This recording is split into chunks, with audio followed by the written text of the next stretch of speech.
السلام عليكم ورحمة الله وبركاته. تفضل تعال هون.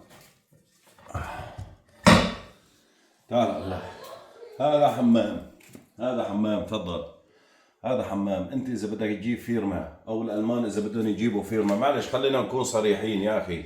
هذا الحمام بكلفه للالمان بحدود 30 ل 35 الف، بحدود 30 ل 35 الف يورو. انا عم بحاكيك، انا عم بشتغل مع الالمان، عم بشتغل مع شركات. هذا الحمام اذا الالمان بده يظبطوه ما بكلفه 30 الف.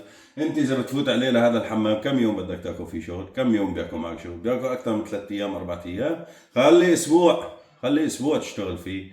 قديش اجاره؟ ما بدنا نحكي كثير، اولاد المصالح بيفهموا بالمصلحه. انا لو عم بقول لك اخيو بدك تعمل جبيربي بدك تشتغل، يا اخي الشغل كله نظامي وضمن القانون، انت لا تزيح عن القانون.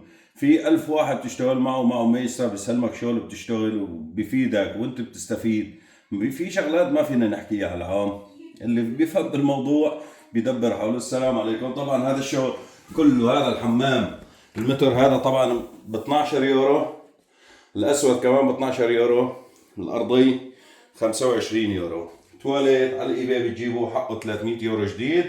المغسله انت بتجيبها اللي بدك اياها. البانيو، في بانيوهات طبعا جديده وفي بانيوهات قديمه، في ب 100 وفي ب 500. السلام عليكم.